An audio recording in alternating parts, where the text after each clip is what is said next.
All right, guys, it's Brandon Riley with LADC Companies, and we have a cool one for you today.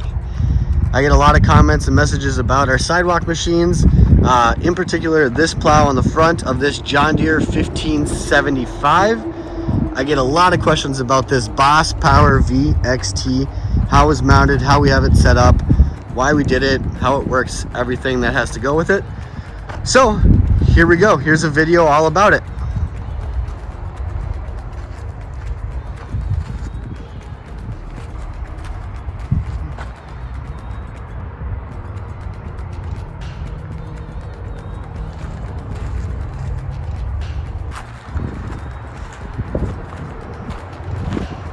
So big thing to start off with here, guys. This is the John Deere 1575 terrain cut cab mower system from John Deere. This is the 1575, so this compared to a 1585 is same horsepower, just it's a smaller engine configuration. Otherwise, basically it is kind of the same machine. Basically the only thing I can find difference wise is that the engine again is different. We do have a 1585 as well. On the front of it, we have the Boss Power VXT V-Plow. This actually was something that we had on the front of our Jeep Wranglers. We have about 3 of these. They're all on the front of our Jeep Wranglers that we did city sidewalks with, and that crew leaders would run around and help crews with sidewalks with those on the front of Jeeps. We didn't kind of lost the amount of city sidewalks that we had to do when we gave up our townhome side of the business. And so we had these plows kind of sitting around. No one was really putting them on their Jeeps anymore. So last year, I was talking with our mechanic and showed him what I kind of thought I wanted and to see if it could work. So they kind of put this brainchild together. So basically what we did here is we took the Boss VXT plow, we took the headlights off, we took the electrical out of it. We made a custom mount here that goes directly into the 1575 quick couplers here on the John Deere, and then we plumbed basically straight from the cylinders straight into the John Deere itself, so we don't have to have the Boss controller. Everything is controlled with the mechanisms inside the actual machine itself, which is awesome. So again, there's, basically we just turned our shop into a fab shop and built this thing. This is probably our most sought after sidewalk machine just because of this attachment.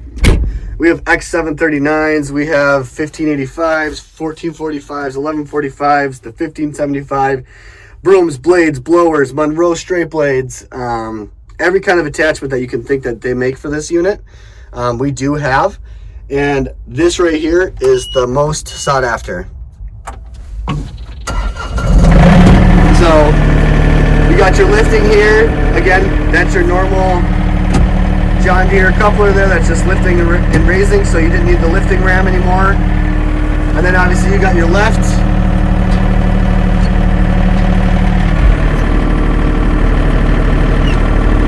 And you got your right.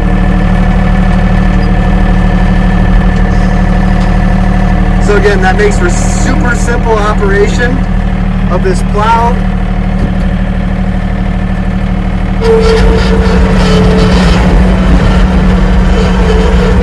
Again, you get the rear turning.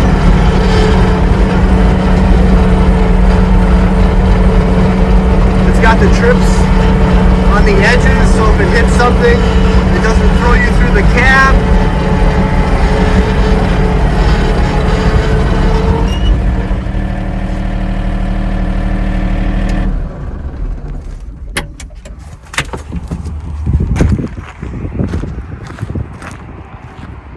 I mean, we've ran it in the big storms that we had last year. There was a couple 9-10 inch storms, a couple drifted areas, some sidewalks, and this thing ate through it like butter.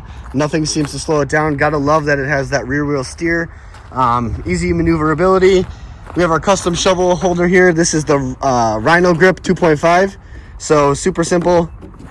Got your shovel if you need to do some detail work. Again, pop it back down.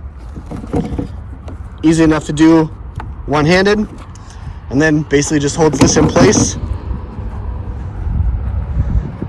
We have been trying to figure out a way to put a salter on the back. I've seen a couple pictures of guys that have done it. We just haven't done it yet. It's something that we're thinking about, but then we're also afraid of adding another unit. You know, let's say if we put a drop spreader or a liquid system on it, you know, it's going to sit about this far back. Being the rear wheel steer, that means that rear end is going to swivel more. Just kind of gives it odds for hitting more things. So we're not quite sure yet on what we're going to do with that. We put these on all of our equipment just because if a client doesn't let us put them on the sites, at least the machines say it. So if something ever happens, we can say, well, did you see the sidewalk machine? Did you see the loader plowing? Because these caution signs, this is a little bit smaller one, but we have bigger ones. We have high reflective ones on the back of the loaders. Just another added protection for slip and falls. Does it work? It seems to help a little bit. So anything that helps today is all we're looking for. Obviously, another reason why we haven't put a drop spreader on the back of this thing quite yet is because access to the hood would become kind of difficult. Have to take the spreader off every time you needed to access or maintain. Now this unit's 1 year old for us. Got them last year. Absolutely love this thing. This is one of our favorites. We have a bunch of older 1145s that we still run today. They're a little bit tighter, a little skinnier. Obviously a lot older. They're from 1992, 1994 models.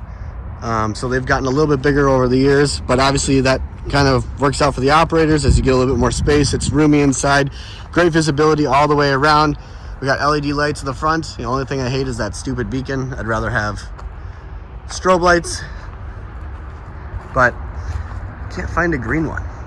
Been trying. If anyone knows, comment down below where I can get a green beacon. That's what I want on the corner of this thing. But there you guys go. That is our 1575. That's our setup.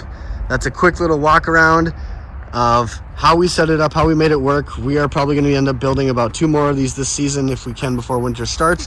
Or if not, during winter, if there's a break, we'll be modifying them at that point so guys can take them out to sites. Thanks for watching. Let me know, comment down below what you want to see next. Make it a great day.